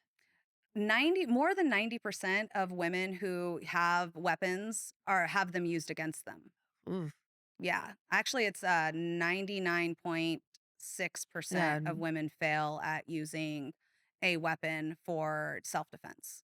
So if you have a gun, it's most likely going to be used against you. If you have pepper spray and you have never trained with it, you're not even going to know where it's at or Yeah. how to turn it on. Right. So if you do want to get pepper spray, buy one like the Saber one, Mhm. and that has a training one, and learn how to use it. Right. If you're going to buy a knife, go to a place where they will give you lessons on how to use a knife. If you're going to buy a gun, go and get training on a gun, because in a high adrenaline situation, if you haven't used that to the point where it's like No, second nature, you're going to put yourself in more danger I than would think less. so. That's really good advice. Yeah. Yeah. So what does think, yell, run, flight, tell? So think, yell, run, fight, tell is what we call the empowerment self-defense model. It's what I base my program off of. Think is the situational awareness, recognizing the dangerous situation it is. We always use the elevator example, right? You go to an elevator and there's a man standing in there and it's late at night. And for whatever reason, you start to feel fear and you get into the elevator anyway, right? What I Mhm. teach is, don't get into the Mm. elevator. Recognize and trust your gut feeling and say, you know what? Nope, I don't care if I look rude. I don't care if I look bitchy. I'm not getting into that elevator. I'm not getting into a steel container for a certain amount of things where this guy can do whatever he wants to me and nobody can stop him. I'm going to wait. Mhm. And then we move on to yell, which is your language, tone, and posture. A lot of times, attackers and perpetrators, they're looking for a specific type of Oh yeah. victim. They're Mhm. looking for a meek, quiet, and compliant victim. They're Mhm. looking for a distracted victim. They're looking for someone no one's going to miss for a while. We can change the way a perpetrator looks at us by using things like our language, tone, and posture. If you meekly and quietly tell a potential perpetrator no, he's going to see that as a weakness. He's going to look at you as a better victim for him. Mhm. If you assertively say, no, don't come any closer, I Mhm. don't like that, all of a sudden you're not a compliant victim Mm-mm. anymore. Mm-mm. Now he knows that you're going to fight at least somewhat. And most of the time, they're not looking for someone to fight back. They're looking for someone to, quote, compliantly and quietly go with them. And so if you walk around with your making eye contact, right? Right. shoulders square, looking confident, you are less Oh, likely to be yeah. victimized Mhm. than the girl with the headphones on, that's Right. playing on her Mhm. phone, that looks quiet, that's away from the group, right? These are all ways that perpetrators have is known to try to select their victims. Mhm. And then run. Mhm. Run is how do you find the and escape the danger? Where do you go for help? Who do you call? What do you do to get out of a situation? Mhm. You know, we're in a big room right now. How would I get out of here? Where would Mhm. I go to hide if somebody tried to attack me? Mhm. That is what we teach. We teach how to recognize those escapes and then fight, right? What are those simple and effective moves that I talked Mhm. about that you can use in order to get out of the dangerous situation? You've already tried the situational awareness. You've already tried using language, tone, and posture. You've tried to escape. Now you're being attacked. Right. What do you do? Mhm. How do you handle that adrenaline, that and those endorphins, right? How do you handle that dopamine hit, that adrenaline hit of like, what do I do now? That is where your body reacts. That is how you learn those simple Mhm. moves that your body can just react to instead of trying to think about the pepper spray. Right. And finally, the most important is yell, and that is tell. What do you do if the inevitable happens, if the assault happens, if you can't get away Mhm. and you are assaulted? Oftentimes, we as women are not taught what to do after that, Yeah. right? We're taught go to the police. But like I said before, the police aren't there to protect you. They're Mm-mm. there to investigate a crime, and that's Mhm. only if they believe you, Mhm. right? According to the Rape, Abuse, and Incest National Network, 975 out of every 1,000 perpetrators walk away free. Mhm. 975. Mhm. Out of that 1,000 sexual assaults, right?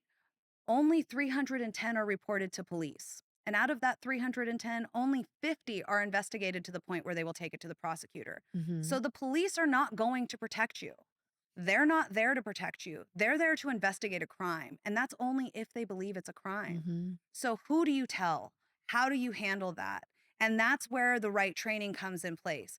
Find an advocate who knows the judicial system that can help you. Right. Find a trusted person in your life that you can call that will Mhm. be there to support you. Go to the hospital, get the rape kit done, but have somebody there that can help you handle the mental stress of what is happening. Because when you're traumatized, when something awful has just happened to you, is not the time to try to figure out what the next steps are. Learning what to do ahead of time is what will help you hopefully hold that perpetrator accountable. And if not, know where to go to seek the right help so that you don't end up traumatized for years and years and years Mm. thinking it was all your fault. Right. So I'm just curious, when you're out in public, whether it's in the day or at nighttime, and there's not many people around, and someone approaches you where you don't know them, and you may or may not feel safe because maybe they look nice or maybe they don't look nice. What is the first thing that you do when they approach you and you don't want them around you? The first thing I do as they're approaching is I internally feel my gut. Do I feel like something's off? Because if your gut says something's off, something's probably off. Mhm. The second thing I do is look around for how I could escape if this person attacks me. Mhm. Where are my exits? And the third thing I do is try to find that escape, right? So if I'm on one side of the street and he's behind me, I will cross the street.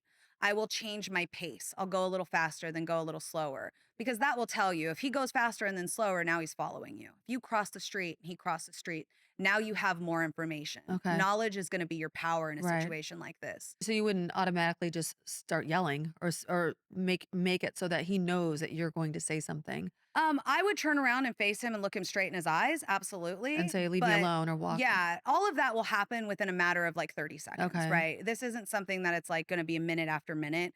All of this is going to happen very quickly. I'm going to look around for my exits. I'm going to see if he's following me. I'm going to turn. I'm going to make eye contact with him. I'm going to square my shoulders and I'm going to tell him, Yeah. "Excuse me, Yeah. can you please back up? You're making me Okay. uncomfortable."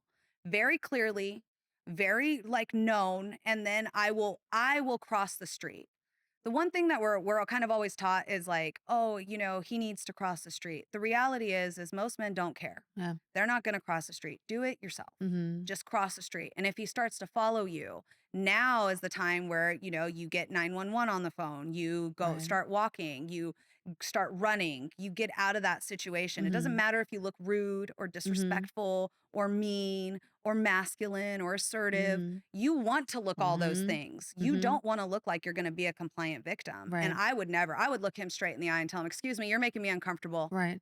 What are you Mhm. doing? Excuse Yeah. me." And that usually is enough where, if they have no nefarious means, they're like, "Oh, sorry. I'm so sorry. Sorry about that." Yeah. Right? They may call me a bitch. Right. I don't care, but I will get out of where I'm anywhere within their reach. Yeah. Make sure that you cross the street. You go somewhere where it's well lit. I read a study that said the perpetrators normally go after someone who's meek and quiet and don't Mhm. say anything so they Yes. can move them to the next place. And if you Yeah. haven't already spoken up, said something assertively, they will think that you're a good victim. And a lot of women will like kind of try to make themselves smaller and try to Yeah. move out of the way. And that Mm-mm. is actually, Mhm. there's communication in everything we do. And Mhm. what you're communicating in that moment is, I'm going to do what you want. Mhm. If you're trying to intimidate me, I'm intimidated. And, a lot of times the way I grew up was to, not fight back, to be polite, to be nice, because if you hurt his ego and he attacks you, now it's your Mhm. fault also. And what I teach in my course is that if a perpetrator is going to attack you, it doesn't matter how you act. Like, Mhm. if you make him mad because you tell him you're uncomfortable, he was going to attack you anyways. Mhm. So you might as well say, "I'm uncomfortable, back up, no," Mhm. and very assertively say it. And, we're taught not to do that. We're taught to quietly, "Excuse me, please don't do that. That's my Mhm. bad." And we can't do that as women. We have to stand our ground. We have to say, "No, no, no. I am not going to be compliant. I am not meek and I am not quiet. And if you try to take me, shit's going to go down. Mhm. I'm going to fight back." Mhm. And when you do that, oftentimes they're deterred because they're Oh, not yeah, looking they're for you. deterred. They're like, "I'm out. No. Let me go to the next Yeah. girl." Mhm. So that's what I teach in my course. And one of the things we do is we do practical, realistic scenarios where, like I grab their wrist and I say, "Now move out of it." And a lot of times women they'll stand there like a deer in the headlights, and we're in a safe environment. And what Mhm. it is it's because you don't know what to do. You don't know how to be assertive because you've been taught your whole life that that's not feminine, that's not pretty, that's not polite. And we are taught to put ourselves in danger in favor of being polite and pretty. So Mhm. don't be polite. Where can people join your classes or learn more about your work? So I have an online class coming up where it's 21 mini courses on self-defense where I go over Mm. everything I've talked about in here. Mhm. And then I also have in-person classes that I do every month out of the Downey and Santa Fe Springs area. Mhm. I have a class in the Corona Gym in down here in Southern California. Mhm. And then I also am working with the She Is Me Global, which is all Mhm. about women empowerment. And Mhm. I am co-creating what is called a Rising in Sacred Rage retreat that Mm. helps women handle their rage in a healthy way. Oh, tell me more about this. Yes. So what we do, it's a 3-day retreat and it's up in Washington right now. It'll be in May. And we go through all of the things that, make women angry. And Mhm. how do you handle that? I teach a portion of it in terms of my self-defense, but we also work with a lot of other women to do things like journaling, to do things like, screaming. Mhm. How do you just scream right? How do you get that anger Right. out? Uh-huh. Because so often we push that anger down. And our body realizes that, and our body starts to fight back against us. And Mhm. that's where things like autoimmune diseases come in, Mm. right? I have Yeah. two. So I can tell you from that. You mean And not being aware of your rage or the yeah, anger that you have within? when Okay. you hold that in, it Okay. becomes toxic, Oh, yeah. Mhm. right? And there's a lot of studies that I am not an expert on, so I will not try to speak on that. Mhm. But in our Rising in Sacred Rage, we teach you how to let out that anger in a Mm. positive way that's in a safe environment that you can just yell and scream and get mad and angry. And we can teach you how to handle that Mm. because oftentimes we don't know how to handle that. We go into the shower and we cry. Right. And that may help a little bit, but there are other ways to let out your anger that is a healthier way that will help you in a form of self care, Oh, in yeah. a form of empathy and understanding for the type of abuse, the type of anger you feel in your everyday life. Mhm. Where are you at in your healing journey now? I am at the point where I still need therapy. um, Don't we but always still need therapy in some I think ways? everyone Yeah. needs therapy, like a little bit at Mhm. least. One of the things that I talk so highly when I talk highly about therapy is that we are not given the tools to handle every situation in our life. And therapy is what gives us those tools to Mhm. help us understand Mhm. what's happening, understand ourselves and our feelings, and use that to move forward in a positive Yeah. way. I am at the point where I can talk about all of the stuff and I know how to handle when I'm triggered. And a Right. lot of times I do get triggered. Mhm. I was choked out multiple times by my abuser. And one of the things I teach in my course is what to do when you're choked out. Mm. And I have to handle that on a daily basis almost of having hands around my throat and Mhm. feeling that instant for a Ah, moment I hate that and then feeling. coming out of it. And I work with my therapist in order to make Mhm. sure that it's not going to affect my everyday life, Mhm. that I know what tools and techniques to use. So I'm at the point where I know how to handle it, but I definitely need more help in order to finish that healing journey and Mhm. reprocess some of the later abuse I endured in my life. Mhm. Right now, I'm probably at about 18. Yeah. I'm still working through all the stuff that happened to Yeah. me at 18. And it's been 2 years for you going Yeah, through, yeah. yeah. Yeah, I'm going on a year now of therapy. Good for I you, couldn't even though. imagine not being in my life Oh, and just I how much it's helped me. Even just prior to that, I just could never cry my whole life. yeah. I could just never get tears out. Oh, Yeah, it really? was just a really it's just 'cause of suppressing everything. Yeah, I you learn learned how how to to do it boss it up. so easily. See, for Mhm. me, I cried about everything. Well, I now was I like a do. crybaby. Now I cry about everything. My husband always laughs because he's like, "There's that dog commercial that makes you cry." Oh, boy.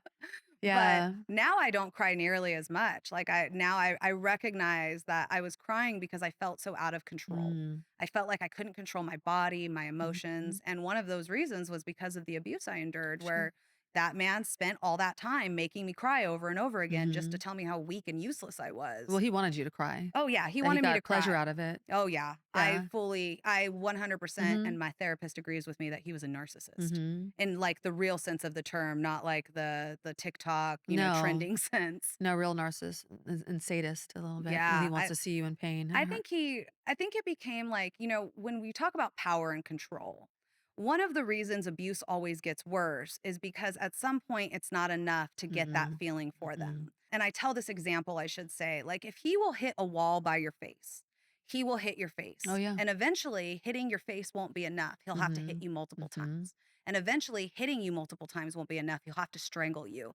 He needs the ultimate power and control. And that's why so many domestic violence and abusive situations get deadly is because they don't feel that control. They need more and Mhm. more and Mhm. more and more.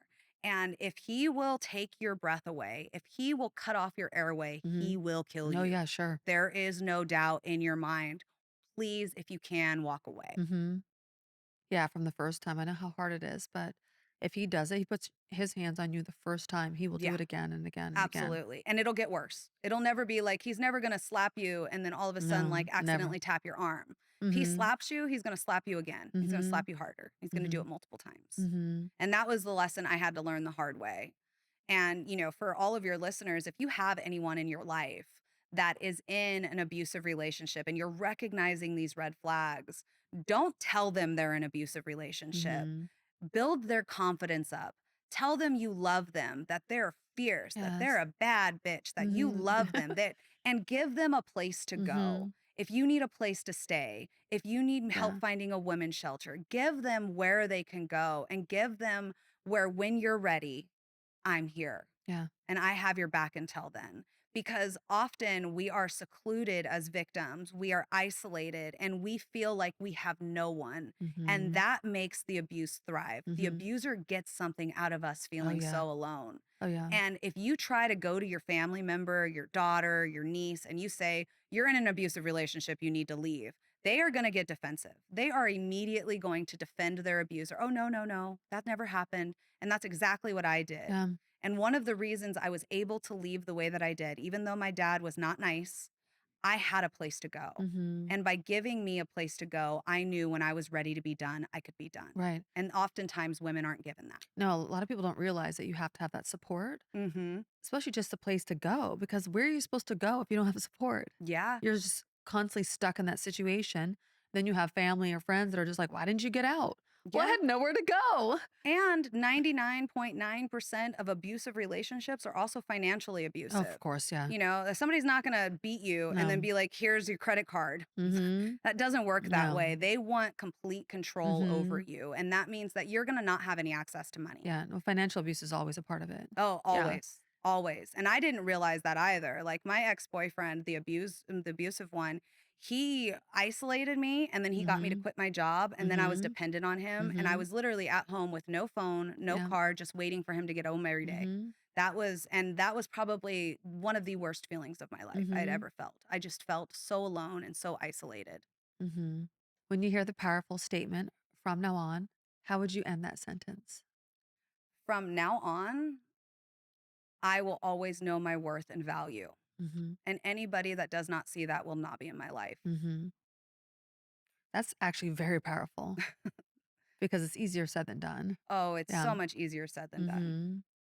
But if you can hold yourself to that and really not allow anyone in your life that doesn't live up to your boundaries, yeah, Absolutely. you'll be very And happy. boundaries are not about Mm-hmm. telling people you Mm-hmm. can't treat me this way. Mm-hmm. Boundaries are about knowing in yourself that Mm-hmm. you deserve Mm-hmm. more than to be treated that way. Mm-hmm. And it's about coming from a place of love for For yourself yourself. and knowing that you're worth more than how you are feeling when this person talks to you or treats Mm-hmm. you in a specific way. Mm-hmm. And that's why, knowing your worth and your value is so important, because when you allow other people to set your worth and value, they're going to set it for their benefit. Mm-hmm. They're going to set your boundaries to benefit them. Yeah, and someone who cares about you is going to live up to it because they Yeah, want to. absolutely. Mm-hmm. So when you set your own boundaries, when you say, "Hey, this is my worth and my value," and you believe it in every core being of yourself, right? And you believe it, then you will walk more confident. You will be more Mm-hmm. confident, and you will have the ability to not talk yourself out of those red flags you witness. Yeah. Right? Oh, he was just joking. Mm-hmm. Oh, he was Mm-hmm. just drunk. Oh, he Mm-hmm. was just treating me that way that one time. Mm-hmm. When you know you're worth more, you're like, nobody's ever going to treat me that way. I don't care if you're drunk. I don't care if you're joking. If I tell you I don't like it, that's not going to happen. And that's why self-worth and self-value is so important for Mm-hmm. women and self-defense. Mm-hmm. Boundaries are your best self-defense. Mm-hmm. Wow, that's true. Yeah, That's true. That's what I'm working on this whole year. good for you. Yeah, it takes some time to get there, but once you do, you're right. You do come into a different level of power. Mm-hmm. Absolutely. I And created a worksheet that's on my website. It's called The Ideal Version of You, and it asks 5 questions, and it oh, helps you set boundaries. well, I was going to ask you, where can people find you? So your website. My website, and then I am at www.prettyhandshardpunches, Okay. and then I am at all social medias at Pretty Hands Hard Punches. So Mm-hmm. luckily I have a pretty unique name, so it's pretty easy to find me. Oh, I love that name. Thank you. Yeah. And the ideal version of you really just asks about thinking about yourself in the future version instead Mm-hmm. of in the moment right now. And it's just, how does she look? How does she feel? Mm-hmm. What are her boundaries? How does Mm-hmm. she handle her boundaries being disrespected? Mm-hmm. And who does she allow in her life? And as you work through those 5 questions, you really start to look in the mirror. And instead of saying, I don't want to be treated that way, you go into, this is how I want to be Mm-hmm. treated. Mm-hmm. And you start to recognize why you don't want to be treated that Mm-hmm. way, why you don't want to be spoken to that way. And I think Right. that that's where we tend to talk ourselves out when we're Yeah. setting boundaries, is Well, we start to make excuses. yeah, well, they mean the same thing, but it's a different way that you look at it, the way that Yes, you show up. absolutely. And you have to figure out what it is that you want out of life, not Yeah. what it is that everybody else wants from Mm-mm. you. Mm-hmm. Thank you so much for joining me today. Thank you so much for having me. This was amazing. It was amazing. I've learned so much from you, and Thank your you. story is very powerful. Thank you. I hope that it changes, it helps any woman that it will, and helps will. women feel not so alone. Mm-hmm. Yeah. But you're not alone. Not alone. Yeah. This is From Now On. I'm Lisa Phillips. And until next time, stay informed, stay empowered, and remember, there is strength in speaking out. And special thanks to our amazing guest, Elicia Ybarra. Elizabeth Wyndham is our senior producer. Christopher Leon is the editor, and Jose Oriana is our studio producer. Our theme music is Many Worlds by Memory Theory. If you have any thoughts, questions, or stories about your own views on topics discussed on From Now On, email us at fromnowonpod@gmail.com. And please follow, rate, comment, and review on Apple Podcasts, Spotify, and YouTube. If today's conversation resonated with you and you are seeking more support in your own healing journey, if you or someone you know has been sexually assaulted, help is available. Call 800-656-HOPE. If you or someone you know is being trafficked, contact the National Human Trafficking Hotline. Text 233-733. That's Be Free. PAVE is a 501c3 nonprofit creating a world free from sexual violence and building communities to support survivors. To learn more, go to shatteringthesilence.org. Speak out, act, reclaim, soar, is dedicated to providing a safe and empowering space for survivors of sex trafficking to reclaim their stories and stand up for themselves and each other. That's www.speakoutactreclaim.org.